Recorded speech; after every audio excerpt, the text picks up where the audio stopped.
welcome to Seizing Valor, where we discover God's path for manhood, one conversation at a time. I'm Josh. I'm Zack. And I'm Joe. How's it going, everybody? I missed you all. I missed you guys too. Here we are. It's been a spell. It's been a week. I don't know about you guys. I mean, a lot happened to me in the past week, though. So maybe I feel like it's been a while too. So yeah, same. But before we get there, what are we talking about today? We are talking about male inequality.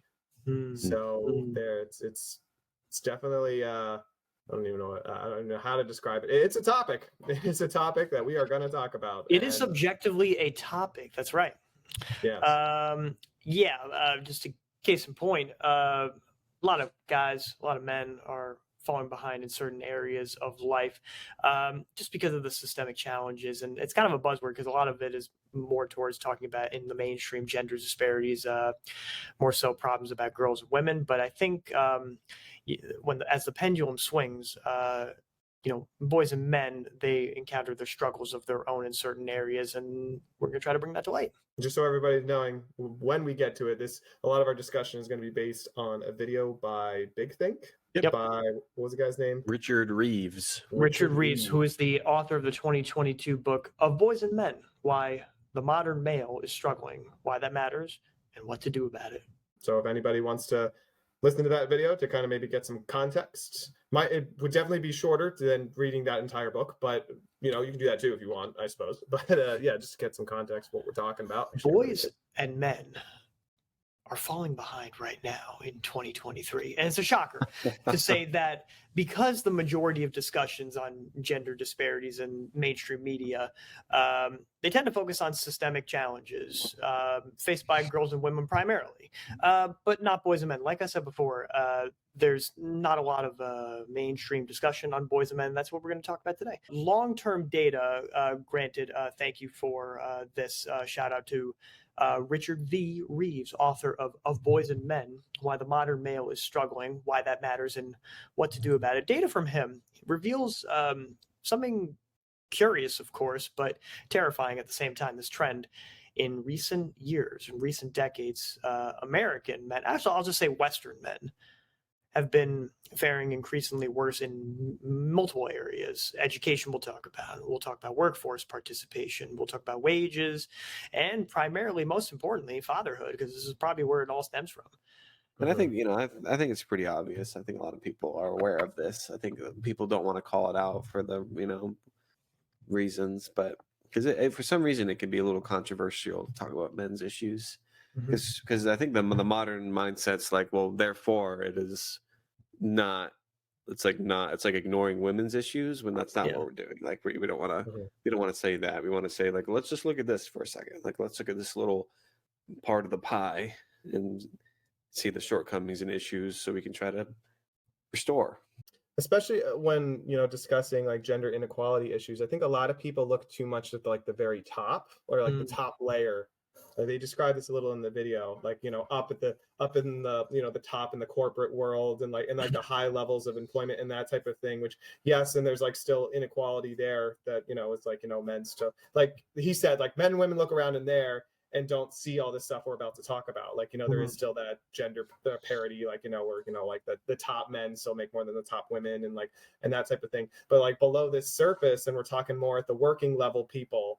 And when we're talking about education and we're talking about married life, like we're talking about these other things that people really aren't paying attention to in this discussion, that there is this phenomena of like, as we tried to adjust for the inequality that women were facing, the needle kind of swung completely the other direction. And now like men are suffering, which like, it's great. Like we don't want it then to swing back. Like obviously the goal is always to get it into the middle. So like for equality, like complete equality for both sides. But I think the thing is like things swung so much in another direction that there's these areas that men are now struggling and we need help. Yeah, it's interesting that you brought up the pendulum swing. Just to give people context, back in the 70s, and late 60s, I should say, because there was a lot of societal change in multiple areas of Western society. Everyone was very focused, quite rightly, on getting gender equality, getting to gender parity. It's not that long ago, truth be told. And in other societies in the past, this took a lot longer, decades, if not hundreds of years. But it's not that long ago where there was a huge gender gap, the other way from what we're about to talk about today. There was a huge focus in the 70s and 80s in promoting women and girls, for one thing, in education. Title IX, which is often talked about in the workplace in 1972 when it was passed, in promoting gender equality, there was, and taking this from Richard Reeves, a 13 percentage point gap in favor of men getting college degrees. Now it's 15 percentage point gap in favor of women getting college degrees. Us three, we can probably attest to this. We had a 70%, 70-30 women to men. Something around there Yeah. at our college of choice. Yeah. Was that the reason why we went? No. I mean, I feel like they talk about this idea as like, women advancing more in education. And to me, at least growing up in our generation, that doesn't necessarily surprise me when it's said, because I don't know about you guys, but growing up and going to school, there was this level of this assumption that, the women were smarter. Like that was kind of, at least in where I was, it's like that was kind of the expectation that women were always going to be smarter. In my graduating class, of the top 10 performers in our class in high school, like 7 of them were women and only 3 of them were men.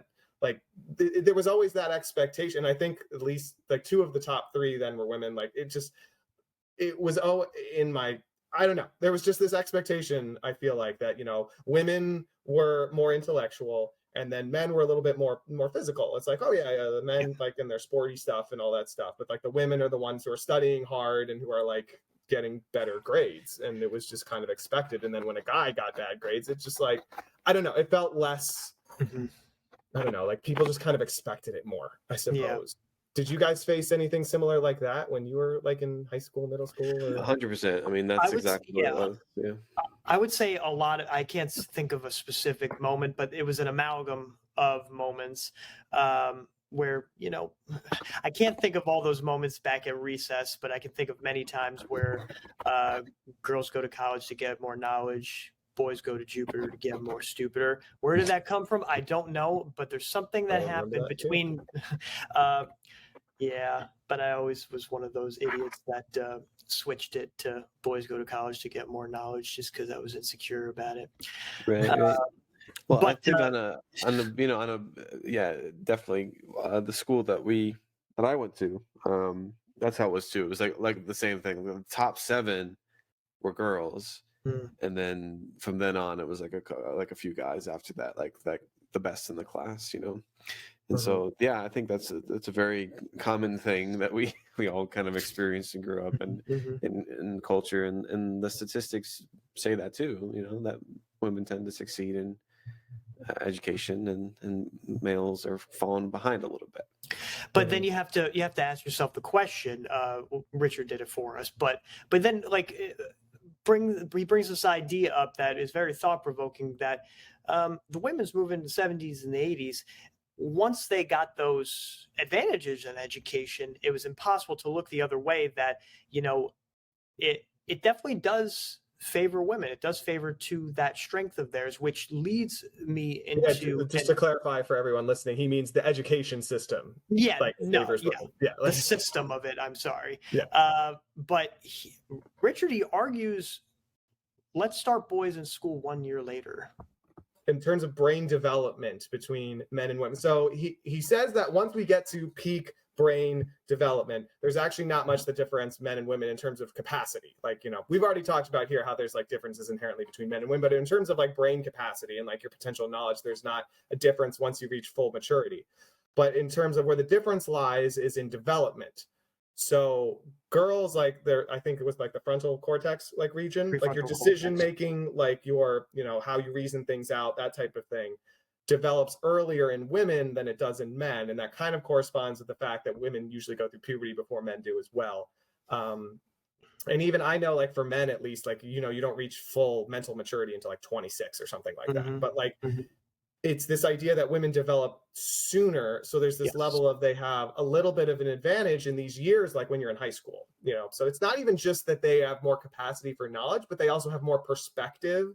Like they can make those connections of like, oh, high school and studying matters because getting good grades will get me into a good college, which will get me a good job. Whereas men are just not like some like young boys, like in high school, they just aren't making those connections. Like they're not really thinking far in advance or like making those. So this idea is like this inequality is not produced by like, so now that we have more of an even playing field in education, so like everyone's doing the same thing, it's revealing that inherently that in the current system men struggle a little bit more than women because they develop later.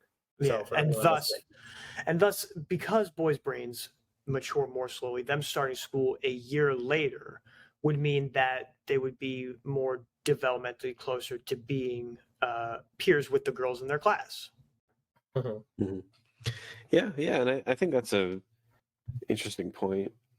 Now, I don't know if that would ever really truly work in culture, because I think on the flip side, it's like, well, if we were to do something like that, I think it would, like, men would feel early on that they were like behind. You know what I mean? Yeah. Like if they were to just start a year, like especially like in families, like I could think about like if there was a boy and a girl, brother and sister, and the girl gets to go first when she's 5, and then the guy's like, well, why can't I go? Well, it's because you're not as developed or you're stupid or something. And then he kind of gets that feeling of like, oh, well, it's because I'm dumb. So there's that flip side of like, maybe that's not the best way to handle that scenario, but I see the logic behind it, that that it'll be more developed and we'll be more in par. But yeah, I could see that not working as well. Oh, yeah, I definitely think that's a really good point, Josh, because like self-esteem is also, I think, really important for men. And in some ways, I think it's a little bit even more fragile for men in certain circumstances. So I think that, and if we already have this culture that is starting to imply that men are dumb, which we totally do, because what also is not helping is the media, because the media depicts us as more stupid, like essentially on average. You can see it you can see it in all those types of commercials. 100%. Yeah. That like the mom is the smart one that has everything put together and the dad's kind of like the idiot. Like that's kind of what our society has done. So when society's already saying this to us now, and then you would once again start people later, then all of a sudden it's like almost affirming that. It's like, yeah, you're dumber. And like, and that's not good. We don't want to do that. Yeah. So yeah. Well, what I think, and this could even be another topic, and we might have even discussed things like this already, but the trying to make some changes to our, and obviously we don't have the power to do that. I don't have the power to do that, but it's like to try to change our system of education, I think would be the best way, because there's a lot of issues obviously within our education system, the standardized testing, and just even this format of like we're doing the same thing. That's this schoolhouse concept, and I think men tend to thrive when they're not forced to sit still and kind of reserve their energy that they naturally have, which is naturally easier for women naturally. Right. And this, I don't know, I don't want to like paint with broad strokes or anything, but I think that men oftentimes tend to have more energy and like need to have an active sense of doing in order to kind of gain an educational, now obviously that's not everybody, but no, I think a majority of the time men are kinesthetic learners, and it's a lot easier for women to sit still and listen, most likely because of the maturity that they do have in the prefrontal cortex. But men are generally more kinesthetic learners. They learn by doing things. Right. And I would agree. Oh, I was just going to say, having like coached high school kids and stuff before, I feel like I agree with that mentality, because like more often than not, the girls are like, for example, performing in school because of like their future, but like the boys are performing in school because they want to play sports, for example. That's just like they want to be there, or like, sports comes first, or whereas girls like kind of like see the bigger picture and they're like, oh no, like school comes first. Like it's not, once again, it's not a broad stroke for like every single man or woman I've ever coached, but I think in general, like that was always the feel that I got. Like, so the boys really just wanted to be doing stuff. Right. Yeah, exactly. And then the flip side of this too is the fact that there's a lot of female teachers, right? Agreed. Yeah. And so because of that, they kind of have this sense of like, just because it's a woman, that they may not understand 100% of what's going on with In their the man, heads. with the male energy, with the boy student, and expect them to be like the girls, to sit still, to focus, to pay attention, to stop getting out of their seat, to like get better grades, to study, to be quiet, all that. And I think we have seen a decline, right, in male teachers. Is that true? Right now it's 24% of K through 12 teachers, which used to be in the 80s 33%. And as a teacher myself, I can see it in the buildings that I've been in from the jobs that I've had. Yeah, the majority are women. And I know from the students that I've taught that this kind of bothers, the male, especially high schoolers. Because I think there's the kind of a lack of almost empathy towards what boys experience, and so they have a tendency to kind of maybe go a little bit harder on them, or have a preconceived notion. Like, I'm sure we all had the teacher growing up who, like, you knew didn't like boys, and so she would kind of go a little bit harder and treat them worse. And then going into that classroom, you knew that because she didn't like boys, because we had more energy, or we were, maybe they believed we were dumber, and like all that, those typical things. And I don't think that really, but if it was a man, like, it would be a little bit different to connect with the male students, to then understand what's happening, and to try to meet them where they're at and all that. Yeah. Right. I don't know about you guys, but like my favorite teacher in high school and in college were men. With the male teachers. Yeah. Yeah. I mean, I had great female teachers, don't get me wrong, but like the men were like amongst my favorites. I had some really funny female teachers back in high school, but a lot of the ones I loved were the men. But truth be told, I don't know, even in this environment, what the way is to get more male teachers involved. But I will say that it's a self-reinforcing cycle for society. When you have a majority of female teachers, and we're close to an all-female environment, that will just, wipe the slate clean, and a lot of men will not want to become teachers in general. That's my fear. So we need to have a very serious and intentional effort to get more men into teaching, because it's crucial for even fellas to have, a father figure if they don't have one, which we'll talk later.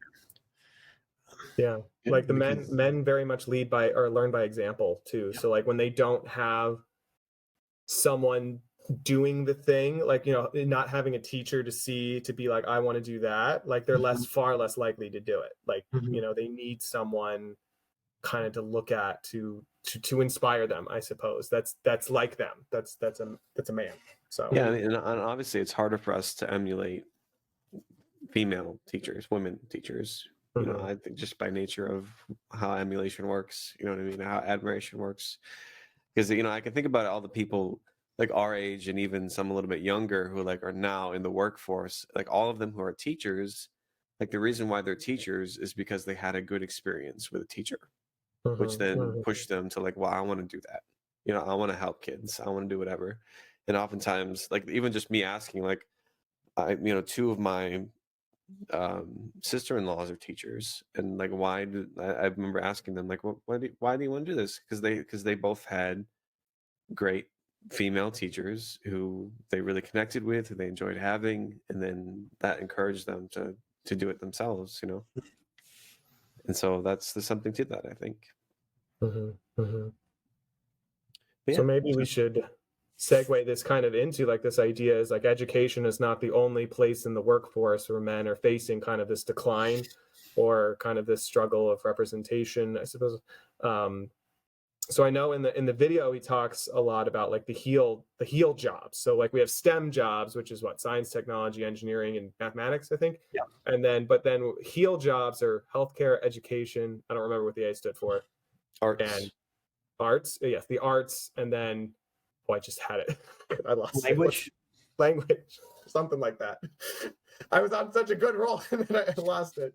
But yeah, I guess more of these, I don't know, these more personable and like more humanities-based jobs are really, really struggling with male representation. One of the things they talked about with psychologists, like now there's only of the most recent like graduating classes, like there's only like 5% of men are becoming psychologists, like are therapists, which I think is alarming because I don't know, like at least for me personally, I know some people like will cross the gender divide for like therapy because that's just what they need as a person because of their past experience. But I think more often than not, people want to share with someone who's like them. So like a man wants to go to a man and a woman wants to go to a woman. So I feel like, and already men are facing like the mental health crisis because like because we already are struggling to get into the therapy room. Like, so I think this is I think that's just one area I think that's really perturbing. And I think can also like the teaching be like a negative cycle because it's, I don't know, we just, these things are becoming somewhat stereotypically women's jobs, but men are needed in them too because it's about relating to other humans, and you know you need both types of humans. Speaking of both types of, we also vocational training is something that is an area where we do seem to have better results for boys and men on average. I'm not saying every guy, but at the same time, it's not as advertised or even as it's underinvested in the United States. And the United States has, bet a lot of its dollars on the academic side, which, as I think we alluded to, it's a very narrow route towards success because in school, it's advertised that you should get that college degree. And it's been like that for quite a while now, advertised that way, that this is your true method of success. Not every teacher. Because I mentioned a lot for myself, that vocational training, if you feel called to that, like you could do really, really well. But there has been a lot less emphasis on vocational training too. All these apprenticeships, tech high schools. It's a really good way to help boys and men because, like we said before, kinesthetically, a lot of them do well with that. Yeah, but I think that has seen a decline in that, right? So like young men aren't really doing vocational jobs anymore because everyone's trying to kind of leaning into collegiate degrees because there's this belief that like academia is like the pinnacle of life, and like if you want to be a successful person, you got to be successful in academia as opposed to, why don't you just be the plumber? You're gonna make more than the teachers, like want to be successful now, you're gonna become a plumber. But it just requires a different set of skill set, different upbringing, I would argue, a different all that stuff. But but it's just interesting that that's the case now. It's like a predominantly male field. Like now men aren't really doing it as much, and like not to say that women are either, because now just like no one is really doing these things. And so but then everyone is kind of flooding academia, and then of course the women are succeeding in these roles because they that's kind of more where their brain is, whatever, and then men are kind of avoiding areas where women are. And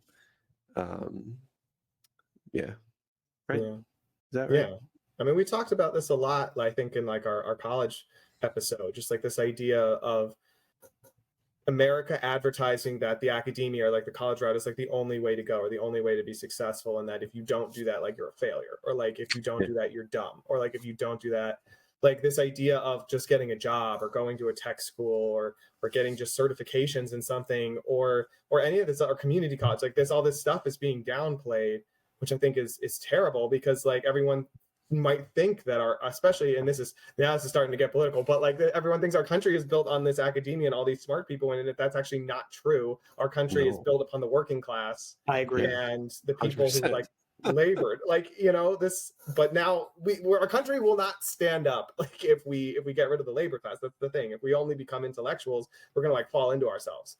So anyway, and then like boys, more often than not, I have lots of boys who just wanted to do things like when I was coaching in high school, like they wanted to do like welding, or they wanted to be mechanics or things like that. And to me, I was like, hey, if that's what you want to do, go for it. But I feel like society tells them that that's like, oh, it's because you're not smart.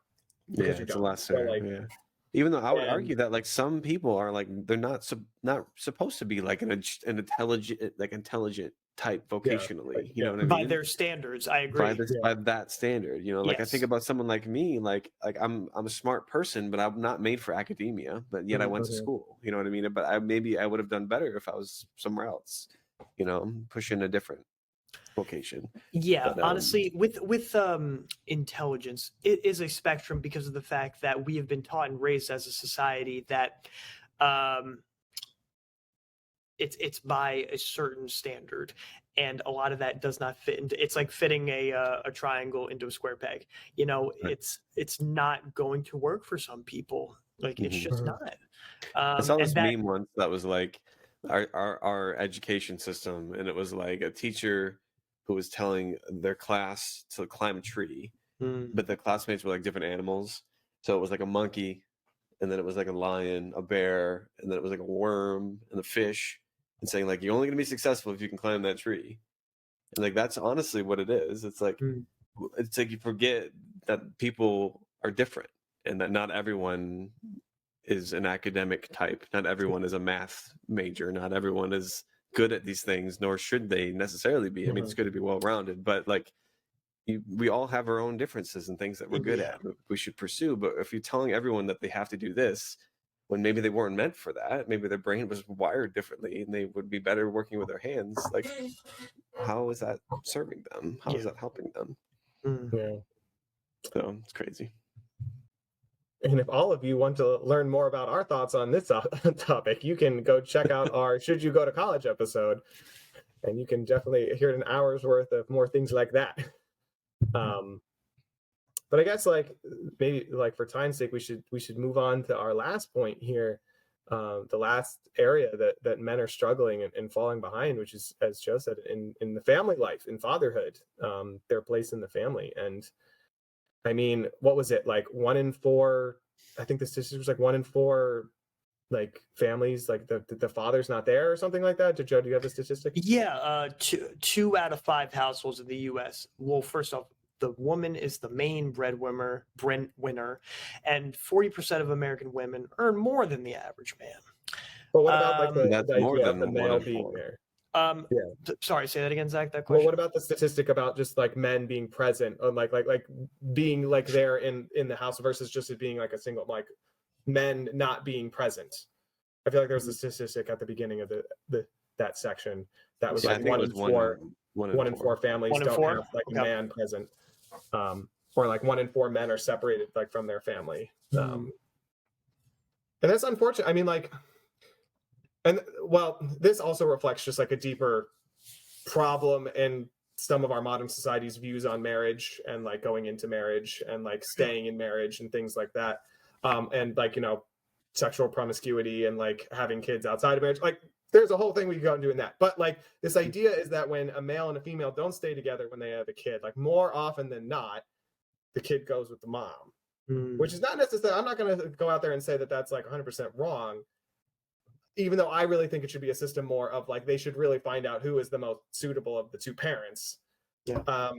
But this idea is more often the man is the one who doesn't get the rights, or that there's like some sort of shared agreement, but the man just is still slowly kind of pushed out, so to speak. Or doesn't get as many days with the kids. You know, we heard it all. Yeah, or like I think the statistics in there say that the man, like another I don't like, I wasn't as good at the statistics as Joe, everyone, I'm sorry, you can watch the video, but this idea is that like a lot of men are likely to lose contact then, like once this happened with their kids, like over time. Like it might start off good, but like then they lose contact over time because they're not present, even if they're like kind of are trying to their best. But yeah, but then yeah, so anyway, Joe, you were talking about like some of the wage earning like type of thing. Yeah, like I said before, 2 out of 5 households in the United States, a woman's the main breadwinner, and 40% of American women earn more than the average man. These are, you know, these are changes in recent decades, you know, all for the good, but it does pose some interesting questions about the usefulness of a man, the usefulness of a father. But when you quantify it like this, it's easy to think that fathers are useless because in society, like we said about pushing guys out, but socially, fathers typically are not, in my opinion, they're not needed as much in the younger ages of kids versus like when a kid gets like 10 to 12. He's going to need a father because when he starts to develop that frontal lobe and try to figure out how life works, he's going to need a father. I think he needs a father like in every single age, but like that's when it's really, really needed, in my honest opinion. And the kicker is that boys and families that don't have a father present, they suffer so much more. You know, what happens is that the male disadvantage, it's intergenerational, cross-generational, because if the fathers are, struggling and not really involved in kids' lives, as so many cases are in America, boys are the ones that suffer. They'll go on to struggle themselves in education. They won't be very much involved, and that will tiptoe its way into the labor market. And, sooner or later, think of worst case scenario. Right. And so I think going back to the 40% of American women earning more than the average man, like I think that can kind of point back to like their education and their kind of developmental processes, right? Because I think oftentimes what happens, and I've seen this in my own life, is like if they have the ability to like process the future a little bit better and to think about their decisions within the moment, like it can lead to that kind of sooner they're able to kind of realize like what they should do for the future, right? Like I'm going to do these things X, Y, and Z so I can prepare for the future. And I feel like men sometimes are a little bit slower to that reality. So no, I definitely was. It's like I didn't really think about my family in the future when I was in middle school, when I was in high school, even in early college. Like I wasn't always thinking about that. And so because of that, like, when we're talking about our decisions to, as an 18-year-old to decide what you're going to do as a career path, and you're not really thinking about those things like those. Yeah. You know what I'm saying? Yeah. I'm not being very articulate, but I just see that in my own relationship, my own situation with my bride. Like she knew immediately what she was going to do and she did it. And now she's making a lot of money doing it. And I never really had that in mind. And so because of that, I always made way less than her as a result, just because of the decisions that I had made to pursue other things, because I wasn't always thinking about where I'm going to be in the future. Yeah. Does that make sense? I don't know. Yeah, I think that totally does. As we said, it harkens back to like the thing in high school of like knowing how things connect, like being prepared, having a better foundation. It's like in investing, like the earlier you invest, the more return you get. So it's like when we're investing our brains, but like we're just too late to the punch. Mm-hmm. And all of this kind of brings up the question of like, as Joe said, like the purpose of the guy in the family, other than, not to be crude, but other than providing the sperm, like, like what is like the guy's purpose? Because too now, I mean, like men also used to be like the old framework was the man used to be the breadwinner. Like that was what the man provided to the equation. But now that's being changed, which not necessarily saying that sole breadwinner is this framework we still have to work in, because I think that, there's some things about the Western ideal of the man that needs to change. Or about like what makes man meaningful in a family or in society, can be more than just providing. Like it can be expanded beyond that. But like, so if you're not the breadwinner, and then even then still, like if you're separated from your wife, like you've divorced or something like that, if now you're not the breadwinner and you're not present, then like what are you? Like what are you? Like what is it? Like what are you doing? Like what are you providing? And we know that the answer is deeper than that. Like as men of faith, we know that there's deeper answers to those questions in terms of like guiding, like being like united with Christ and like guiding your children in that path, like things like that. Like we know there's deeper answers to that. But like, I mean, to the average man, it's just this becomes this crisis of identity. And then we already talked about like men kind of being funneled towards jobs that are not necessarily always in line with who they are.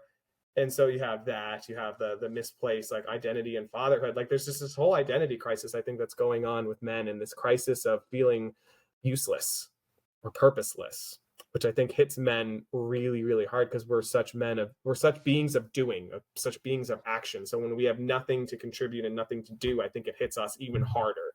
Yeah, and I think we put a lot of value in the things that we do, and when we don't have those productive things, it really, really, really affects us.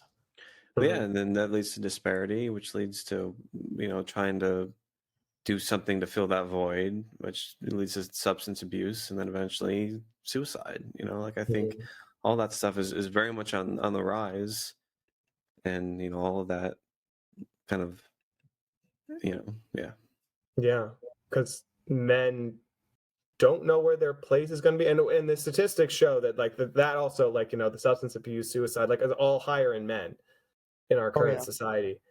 And it's because I think that these young men are just really struggling to find out where their niche is. Like, where do they fit?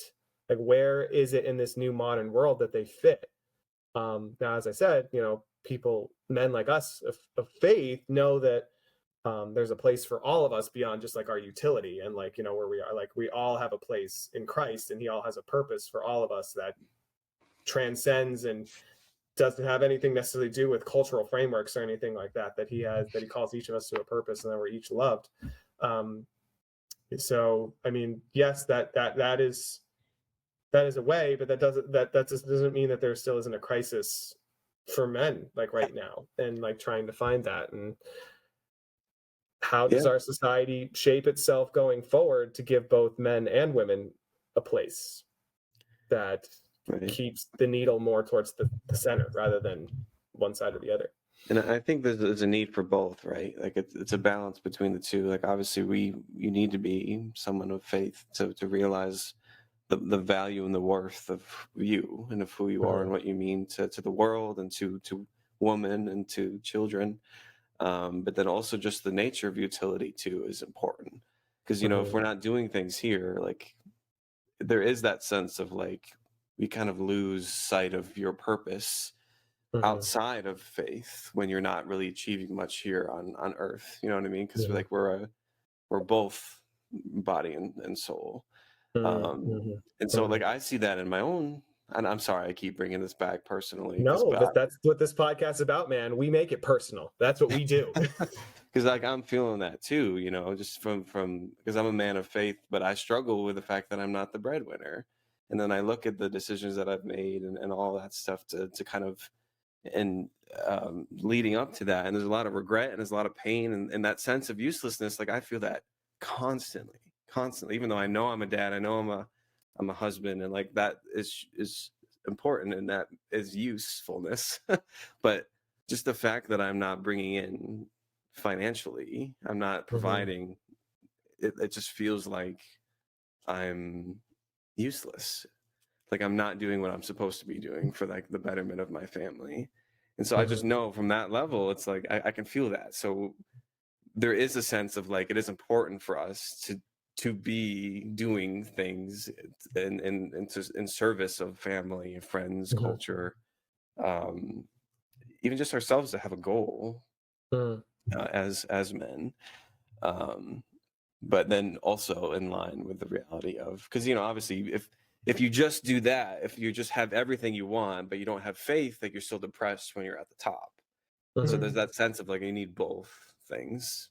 You don't necessarily need success, but like you need faith, but then you also need to be able to see what you're doing and to know that it's good and that you're serving and loving well.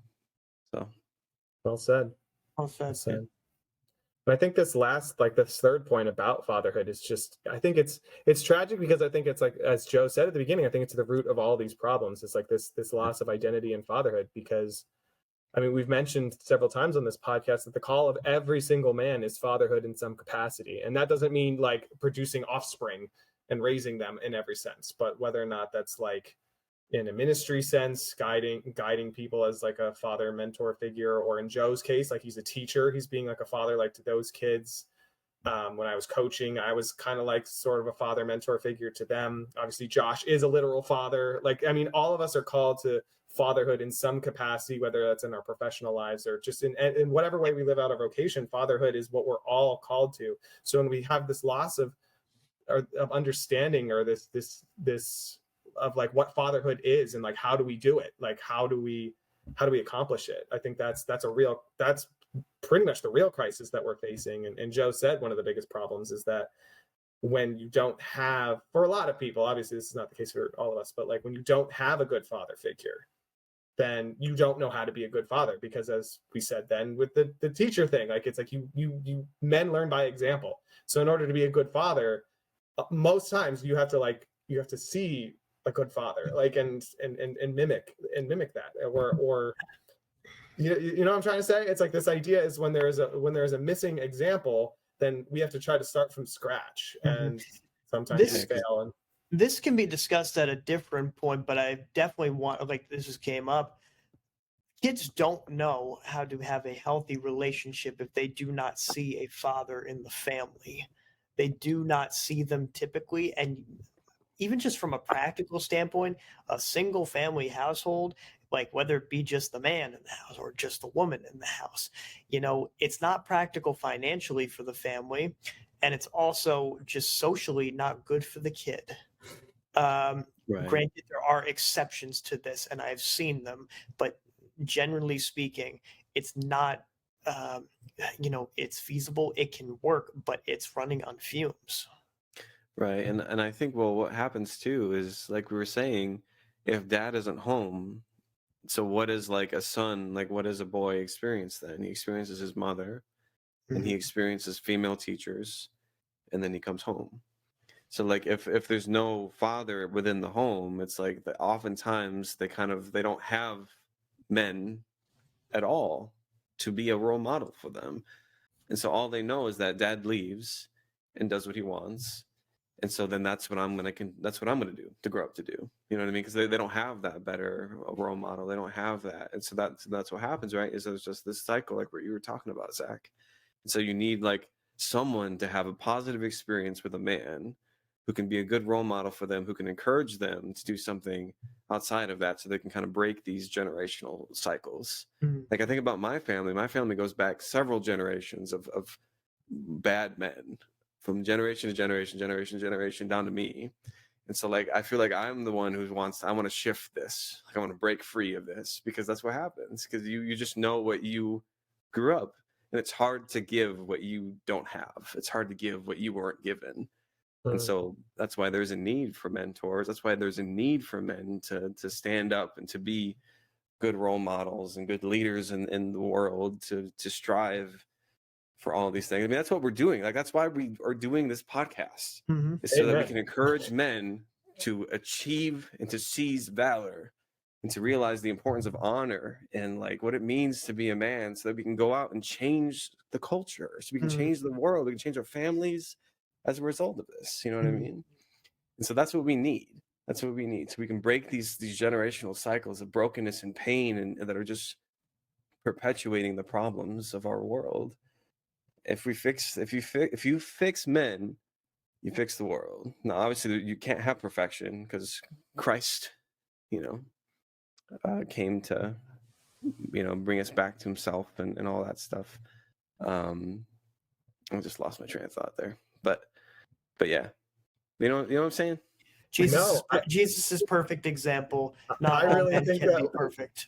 we should just end it there, because that was great. That was you even incorporated our name into the answer. Like, I mean, that was like the perfect, like, boom. Yeah, that was good. We're done. We're putting the nail on that one. There we go. I love it. Agreed. And so what I was just trying to say was like, we need Christ as a result, because of our imperfections, right? So all people are wrong. Our people are broken in some sense. And so we need to be, reconciled to the Father, recognize our brokenness because of our concupiscence and our depravity, and to be reunited to the goodness, to receive those graces, to fight through, to be better men, and to lead others to the kingdom. Yeah. Let's all get up there. Let's get rid of this word inequality. Like, let's stop swinging the needle. Let's get everybody up. Yeah, Yeah. because Without putting someone else down. because it's just become a culture of grievance and this whole victim mentality. Get that out of your mind. We got to focus on making the world better. Amen. How was this past week? 8 days? You know, infinitesimal amount of time that none of us seem to be able to comprehend. Yeah, I could go first. I had a pretty busy week, all things considered. I feel as if none of my evenings / afternoons were, filled with just nothing, non-relaxing time. I had a really great meet that I coached for kids that I coach Tuesday and also one on Friday too. There was one you told us about that was going to be closed. Did you guys win?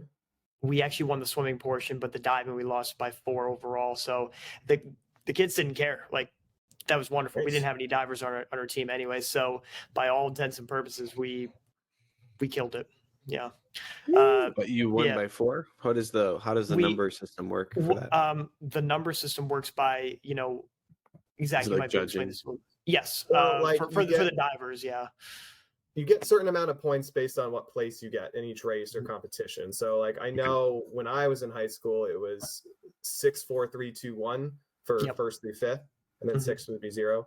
And then so each team gets points based on the racing order finish. And then you kind of combine all those points at the end and see who's ahead. So diving is, I mean, you get points for diving, but then they like stack your scores up against each other and then just do the same thing. Like first place gets 6. So and they multiply by the degree of difficulty of the dive too. So I was gonna say, so how is diving competitive? Is it just like flips and stuff, or like the form and stuff like that? Or there are different types. You have straight, you got tuck, and you got pike.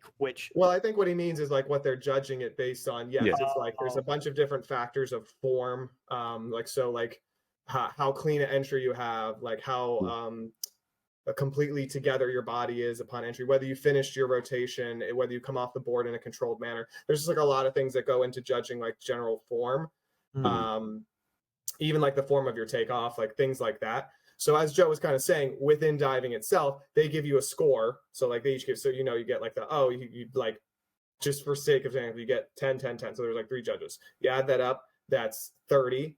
And then you multiply it by the degree of difficulty of the dive, which is usually anywhere from like 1.2 to like in the 3.0s. Like it's anywhere in there. And you multiply that, and that's like the score for your dive.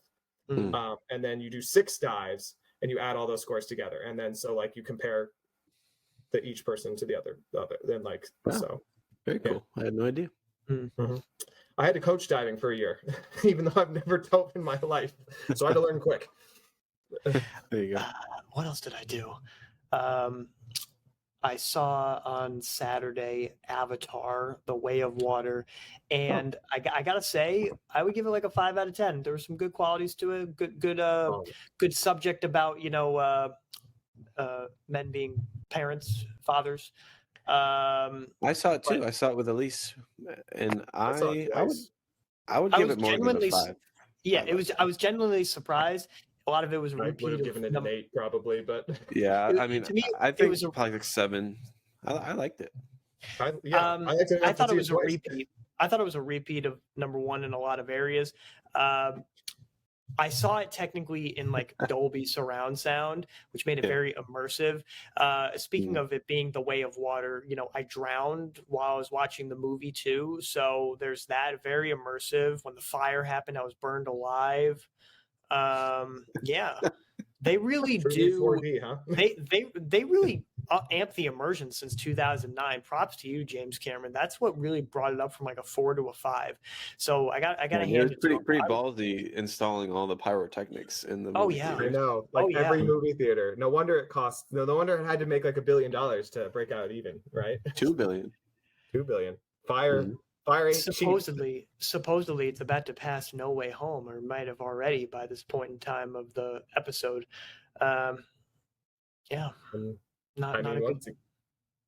Inspired me to see it twice. I mean, I thought it was great. Like I don't know.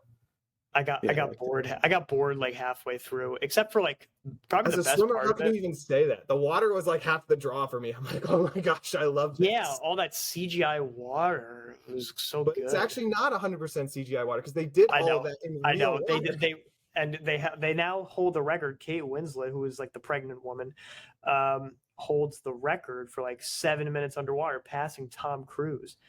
Like, that woman's a champ. I mean, she probably has a lot of experience from Titanic, which Wow. So like, well, Yeah. she held. You mean she held her breath for more than 7 minutes? yeah. Like more than 7 minutes while acting underwater, What? because they all had to learn to free dive because Right. they literally did all the underwater scenes literally underwater. Yeah. So it's crazy. Well, he did that with what was the was it The Abyss? What was the movie he did? Oh, The Abyss! Like that was production hell if I've ever heard of a production hell. Never heard of it. The Abyss was a 1980s movie. You had Michael Biehn, who was in Aliens. You had a couple other people. I don't know the premise of it. Is it like a horror movie underwater? It's something. Yeah, there's like an alien something that comes, and I saw it once, but I don't remember. I just know it was like all underwater, so they were like underwater a lot. James Cameron likes the water. Yeah. Anything else, Joe? What else? What else did you? Or is that everything? Went hiking. What else did I do? Hung out in White Plains for a little bit. White Plains, New York, which I had never really explored. Nice bookstore. What else did I do? White Plains. Yeah, Is that like in the Hudson Valley? Is that like? I think Like- so. Yeah, Like north of it's the city. to city people. It's upstate New York, but it's I should pretty totally much know it's that since I live in New York, but it's pretty much back door of New York City. I mean, it's technically upstate from them. It's just yeah. below state for everybody else. For everybody else. Yeah, good Or times. downstate. I don't even know how you would say that, but Downstate. Yeah. cool. Yeah, it's right. Yeah, it's just like right above the city. Was it were the plains white, Joe? Or was it false Plains were advertising? the plains were white. There was a little bit of snow on the ground, which was a nice welcome surprise. Yeah. Cool. All right, Joe. Zach, do you want to go? Sure. Yeah, so Exodus 90 update from Zack. Yeah. It is now been, I think this is day 9. There's definitely a lot of like pluses and minuses. I mean, of course, if there were only minuses, this really wouldn't be worth doing, but like there's like pluses. I mean, definitely some of the challenges that I've been personally facing are one, cold showers, because cold showers suck. I've kind of finally gotten a little bit of like the right area where I'm like, okay, this is like, I can stand in it, but it's not comfortable. And I can, instead of like jumping in and being like, oh, I can't breathe, it's so cold. So there's that. Not snacking has been hard. So not snacking between meals, especially at night between like dinner and going to bed. Because I am used to snacking a lot as a former athlete. So my metabolism is pretty high. So I think I'm getting used to it though. So having to deal with the hunger, which isn't bad though. Like it's inspired me to be more intentional with my meals though, and like actually make hearty meals, like complete full meals, like actually cook, like that type of thing. So that's been, instead of just grabbing stuff, which is very good, which I think is a positive effect. And then like the phone stuff off and on is like, it depends on the day. Like some day, like when I'm at work, it's fine. Like actually when I'm at work, I find I'm like super more productive now and like super more into my work and like feel way more fulfilled at the end of the day because I'm not checking my phone. I'm actually forcing myself to do work, and I've been doing a lot more and better work, which is great. So I think that's a really positive benefit. It's really getting my head in the game here. Yeah, but I mean overall, it's definitely tough. And actually the other thing I've struggled with is the unnecessary purchases, like not being able to buy unnecessary things. Like I even find myself drifting to be like, well, when this is over, what do I need these things? Like, what should I buy these things? And that's like defeats the point. And which has been, but overall, I would say that it's hard, but I am feeling less anxious than I was in a lot of ways. Like I'm feeling less, I don't know, it feels like I'm less running from my anxiety through some of these things and like kind of tackling it, or like, I don't know. So, but anyway, I mean, it's great. I mean, the people I've been checking in with, like in my personal life, like I have a few people who are doing similar things, so I'm checking in with them. It's been really good doing that. And yeah, but overall, I mean, we'll see. I mean, I'm only a tenth of the way there, so we'll see what happens in the rest of the time. But and it was really great. Like on Sunday, you get to relax, like the one discipline, which was actually like I was like, yes, just one. And pretty much only to watch The Chosen, I relaxed the TV thing because I just really wanted to watch The Chosen, and I'm like, I didn't want to wait. So that and like one or two did others. episode 6 just come out? Yeah. Yeah. It was fantastic. I loved it, just like all of them. And now the last 2 are coming to theaters again. So 2 weeks from now, they're going back to theaters for the last 2. Oh, nice. Yeah. So 7 and 8 for the season finale. But other than that, I mean, it's been an interesting week. I mean, I attended a funeral for a friend's father, which was really tragic. I mean, he died from lung cancer. But got to see the friend, like got to see them and a bunch of other friends, which that's like the bittersweet thing about funerals is that, death is always sad, but like it brings people together that like knew him. So it's and we after the funeral, I went to like a big Italian restaurant and literally had like the full like 5-course Italian meal, which was really awesome. And just like really good spirits too. Like this guy was apparently like a really like humorous guy, and like people really embraced that. Didn't really like get too down on everything. But then yeah, Sunday and Monday, because of Exodus 90, I really got to like kind of wind down and chill and like really get a lot of stuff done. I've been also doing a lot of chores, and so I feel like my life's a little bit more put in order. But yeah, so that's most. Oh, and my parents came to celebrate my birthday. So my birthday had been like 2 weeks ago, and so they finally got to come down and celebrate with me, which was also really nice. So yeah, that was my week.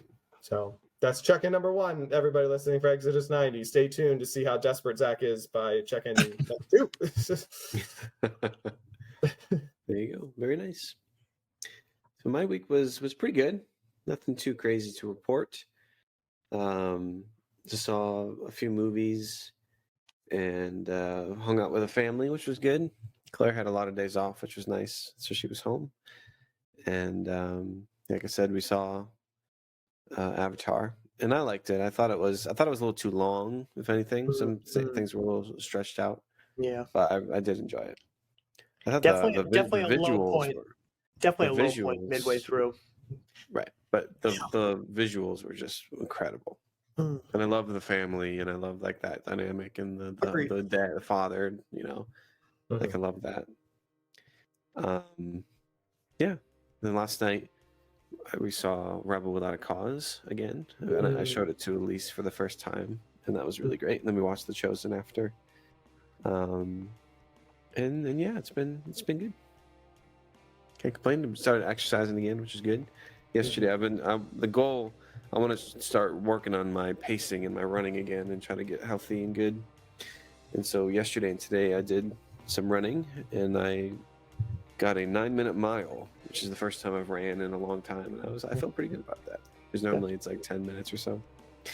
And it's all. I mean, it's hilly. It's kind of hard to do around my neighborhood because there's a lot of hills. But don't get them calves working. Yeah, exactly. So what we would like you all to do right now is please subscribe to Seizing Valor, like this video, and also please follow us on Spotify and also on Instagram. We have extra content on there that we'd love to have you check out. If you feel the need to comment on our videos, which we definitely suggest you do because it'll help us out in the algorithm, but we also suggest that if you wanted to keep it a little bit more private with your comments or questions, qualms, queries, doubts, misapprehensions, please email us at seizingvalor@gmail.com. Thank you all. In the name of the Father, and the Son, and the Holy Spirit, amen. Heavenly Father, thank you for once again bringing the 3 of us together and all of our listeners at whatever place or time they may be listening. Thank you for a good discussion and for the struggles that men face, especially right now, often in the dark, in hiding, or not necessarily in hiding, but not in view of the world. We live in a society that is had inequality that is swung in multiple different directions. both sides have both felt it, and right now men are struggling. We are struggling in areas that are not seen to the world, that maybe even the world doesn't even see as important. There's men out there that feel dumb. There's that are struggling in school. There's men out there who can't seem to find their place in the workforce or find jobs that are fulfilling for them and make use of their masculine traits. And we have men struggling to be fathers and to learn how to raise children or to mentor children in their lives, and finding out what their purpose is in the family dynamic. Please help all of those men, all of those that are struggling, all of those that are struggling to have purpose. Please help each and every one of them realize that they have a purpose in you as a man, and that they have an important role to play in this society. Wherever it may twist and turn, that they are pivotal for its functioning, and for its advancement. Just as, and men and women, we both have equal parts. We both have equal missions. And I pray that our society can form itself in a way that can cater to both without the expense of the other. We live in an imperfect world, and it's hard to achieve that balance, but through you, all things are possible.